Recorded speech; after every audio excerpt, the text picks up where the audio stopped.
Well, hello everyone, welcome to Mirip World.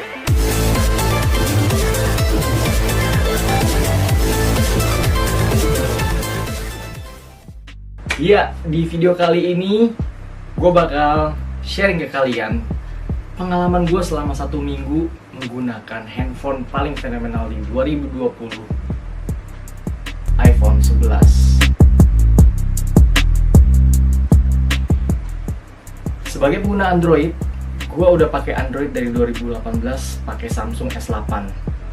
Tapi nggak tahu kenapa, gue sangat tergiur dengan kameranya si iPhone 11 ini. Ini bukan yang Pro ya, ini yang iPhone 11 doang. Tapi banyak banget kekecewaan yang gue dapetin dari handphone yang mahal ini. By the way, gue beli ini di Erafone yang harganya lumayan tinggi. Masih di kisaran 14 jutaan untuk kapasitas yang 128 GB. Nah, apa aja sih kira-kira yang bikin gue bete pakai handphone iPhone 11 ini? Yang pertama ya, come on 2020, gak ada fingerprint di iPhone 11. Di generasi sebelumnya ada istilah atau fitur 3D Touch kalau nggak salah ya. Jadi ini gue pengguna Android yang review iPhone. Jadi mohon maaf kalau misalnya banyak kalimat-kalimat atau bahasa yang salah ya. Karena ini pengalaman gue selama 1 minggu pakai iPhone yang akan gue sharing ke teman-teman mungkin yang baru pengen pindah hijrah dari Android ke iPhone. Mungkin ini bisa jadi referensi kalian. Pertama, untuk iPhone 11 ini nggak ada fingerprint. Yang ada hanya Face ID. Memang Face ID-nya menurut si iPhone ini paling oke ya. Cuman yang paling gue kesel itu adalah apa? Setelah lu Face ID ya, setelah Face ID, kita harus slide ke atas. Baru bisa kita operasiin. Dimana-mana kalau kita udah kayak di Android, kita kalau udah Face ID di Android itu langsung kebuka masuk ke menu. Tapi kalau di iPhone ini dari kita matiin, walaupun memang ini cepet banget, super cepet Face ID-nya. Setelah kita buka, tempelin itu langsung kebuka, tapi harus kita slide ke atas. Nah itu sangat ngeganggu banget sih, ya kan? Terus yang kedua yang sangat gua tunggu-tunggu, kenapa akhirnya gue beli si iPhone 11 ini ya, fitur NFC. Hari gini ya, nggak semua sih, rata-rata kompetitor atau brand-brand Android itu udah pakai NFC, bos. Ya ada sih, bulan lalu beberapa YouTuber itu nge-review katanya bisa pakai NFC di iPhone 11 ini. Cuman masalahnya lu tuh harus punya rekeningnya mandiri, terus download aplikasinya mandiri di di Apple Store, terus registrasi, baru lu bisa pakai fitur NFC-nya si iPhone ini. Sekarang kan kalau kita pakai NFC ya, di Tokopedia udah bisa, di Bukalapak udah bisa, di Shopee udah bisa. Ayo dong iPhone, harus di-upgrade ini biar bisa lebih cepat gitu. Masa kalah sama Android yang notabene harganya sepertiga dari ini gitu. Ya jadi yang pertama tadi fingerprint, kedua NFC. Terus yang ketiga ini kita ngebahas kekurangannya dulu ya, atau experience gue selama 1 minggu, gangguan-gangguannya yang bikin kurang nyaman ya. Yang ketiga itu yang gue rasa kurang nyaman adalah storage ya. Emang sih, maksudnya ya lu pakai iPhone lu nggak bisa pakai NMC. Tapi mungkin masih ada beberapa orang atau mungkin 1-2 orang yang nggak tahu ya kalau iPhone itu nggak ada slot SD card untuk memori tambahannya, karena dia hanya ada satu aja untuk SIM card kita ya. Kita nggak bisa tambahin SD card. Bisa kita tambah kapasitasnya pakai iCloud dan itu berbayar sekitar 15.000 per bulan. Seterusnya 15.000 per bulan gitu untuk nambah kapasitasnya. Buat zaman sekarang yang suka bikin konten video pakai handphone, storage itu penting banget. Karena dengan kualitas yang bagus, pakai 4K 60 frame per second, itu pasti butuh storage yang besar banget ya kan, apalagi kalau kita tag-nya berulang-ulang gitu. Jadi kekurangan yang ketiga dari iPhone, ya mungkin kedepannya siapa tahu ya iPhone bisa nambahin slot untuk SD card, ya nggak tahu, never knows ya kan. Ide aja sih itu dari gue. Itu 3 yang bener-bener ngeganggu dari iPhone. Dan gue juga akan fair enough, gue akan ngebahas 3 juga, nggak akan banyak-banyak. Kenapa gue beli iPhone 11? Yang pertama, jelas kameranya bos. Kameranya ini kita akan coba beberapa tes ya, terutama videonya. Videonya ini udah stabil banget. Terus untuk upload di Instagram Story, WhatsApp Story, itu udah pasti keren banget sih, ya kan. Terus kedua adalah pride ya. Banyak orang ngincer atau beli iPhone ini hanya karena kamera yang di belakang ini ya. Kalau yang Pro kan ada 3, kalau yang ini hanya 2. Tapi at least ketika lu pakai iPhone, pride lu naik. Cuman ya di saat lagi pandemi kayak gini harusnya kita hemat-hemat ya. Cuma karena ini untuk kebutuhan konten, ya gue akan tetap bela-belain lah ya buat teman-teman menurut gue semuanya ya kan. Yaitu pride. Yang ketiga apalagi sih yang gue suka dari handphone ini? Oh iya, yang gue suka dari handphone ini adalah soundnya. Soundnya iPhone itu emang terbaik ya, dari sisi earphone-nya, terus dari sisi speaker built-in-nya, dia ada double di bawah sama di atas. Ini keren banget. Untuk suaranya gue akan tes pakai YouTube ya. Ini full ya.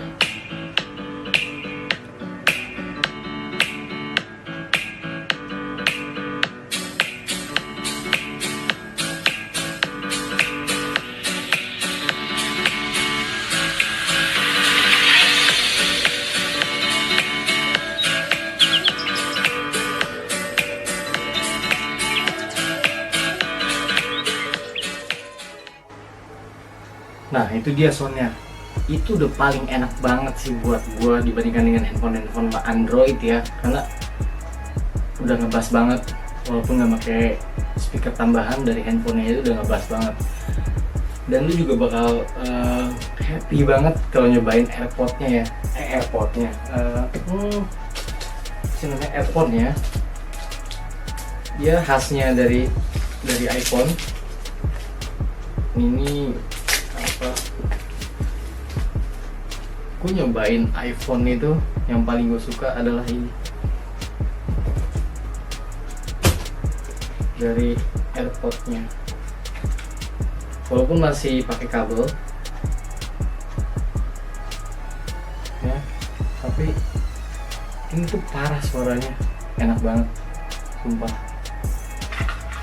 Oke, jadi lu nggak bakalan kecewa untuk soundnya.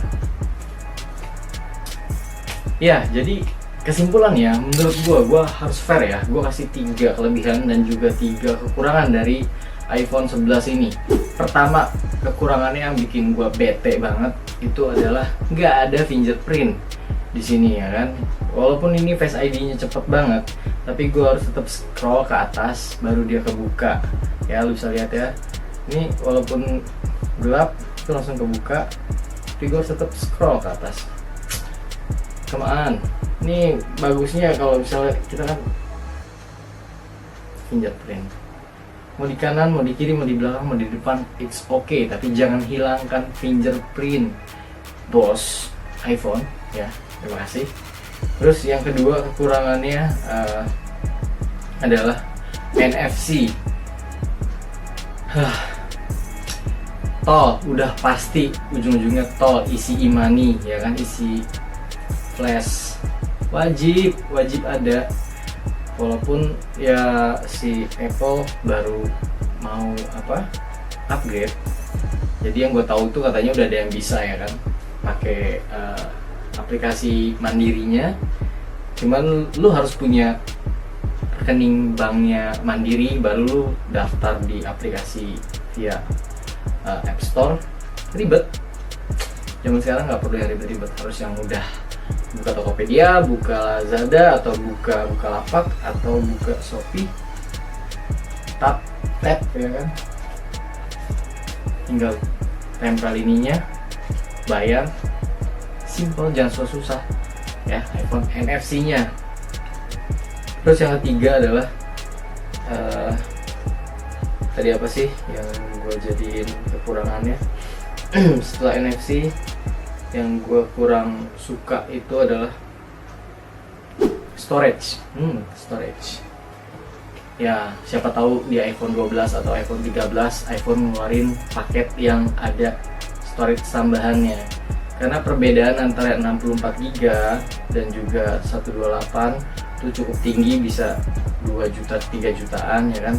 Apalagi kalau yang iPhone 11 Pro atau Pro Max ya kan, itu cuma ada yang 64GB dan langsung loncat ke 258 ya kan. Jadi nggak ada yang 128GB tuh nggak ada di Pro ya, yang 11 Pro.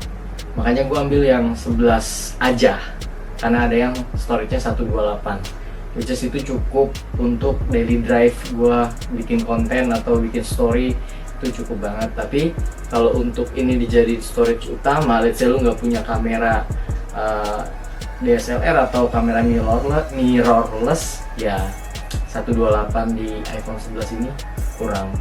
Karena lu harus misalnya lu bikin konten kayak gini aja, gua harus tag berkali-kali untuk pas atau apa gitu kan, kalau nggak harus gua hapus ya. Jadi storage itu penting. Oke, 3 kekurangan dari iPhone 11. Kelebihannya ya, satu udah paling jelas bos, kameranya ya. Kamera mau yang 11 mau yang 11 Pro itu gue bilang terbaik nggak ya?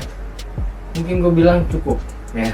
Karena kalau gue bilang terbaik itu compare-nya nggak apple to apple antara Android sama Apple, tapi ya gue bisa bilang terbaik karena ini udah ada night mode-nya juga, udah ada wide angle, tapi untuk fitur kekinian banyak kompetitor kayak Vivo X50 udah ada gimbalnya di dalam handphone. Terus di Reno 3 baru juga kamera, gue gak tau fiturnya apa, cuman pembaharuan itu selalu ada. Realme ya, Realme A3 juga semua ngeklaim kamera terbaik, tapi untuk kualitas jernihnya gambar dari kamera iPhone ya semua orang udah tau lah ya. Bahkan lu udah pernah lihat dulu banyak billboard yang dipasang itu hasil jepretan dari iPhone. Gua nggak tahu itu benar apa enggak ya, tapi itu adalah iklannya dari si iPhone. Terus yang kedua yang gue suka dari iPhone adalah ya yang jelas adalah prosesornya ya, atau mesinnya si iPhone. Mulai dari iPhone, bahkan ya kalau lu nggak percaya, gue tuh pernah pakai iPhone 2014, iPhone 4. Gue masih punya boxnya nih. 2014 gue pakai iPhone 4 ini, bukan yang S ya. Pride gue naik banget. Ini gue beli sekitar 3,7 dulu 2014. Dan itu bener-bener ngerubah hidup gue banget ya kan. Nah tapi kalau yang sekarang gue rasain experience-nya untuk iPhone 11 itu kayak cukup gitu. Nggak kayak yang dulu pertama-tama gue beli iPhone 4 ini, hidup gue berubah ketika gue beli iPhone 11 ini. Biasa aja gitu. Oke, itu yang kedua dari sisi prosesornya atau mesinnya ya. Nah yang ketiga yang gue paling suka juga dari iPhone adalah sound systemnya, mau dari headphone-nya atau earphone-nya atau dari speaker dual speakernya. Gue suka banget karena gue suka main aplikasi Real Drum, atau gue suka main bass ya kan. Di sini juga ada GarageBand. Gue nanti akan coba pakai GarageBand untuk nge-record main bass sambil pakai Real Drum gitu. Ya, masih going to be fun. Ya, jadi itu kesimpulannya masing-masing 3 kelebihan dan kekurangan. Mohon maaf kalau misalnya gue salah atau gimana ya. Ya namanya seminggu gue pakai iPhone. Ekspektasi gue tinggi banget ya kan, tapi ternyata tidak setinggi itu hasilnya. Tapi ada kelebihannya juga, jadi saling melengkapi aja sih. Kalau untuk device zaman sekarang nggak ada yang 100% lu pasti suka, pasti ada kekurangan, ada kelebihannya. Cuman ya kita harapkan di iPhone 12 atau iPhone 13 nanti iPhone bisa bikin satu handphone yang bener-bener killer brand. Jadi lu ngeluarin spend money puluhan juta juga ya yang lain bakalan cabut. Oke, jadi sekian dari gua. Adios. Hey, jaket ini dari House of Audi, keren. Thank you.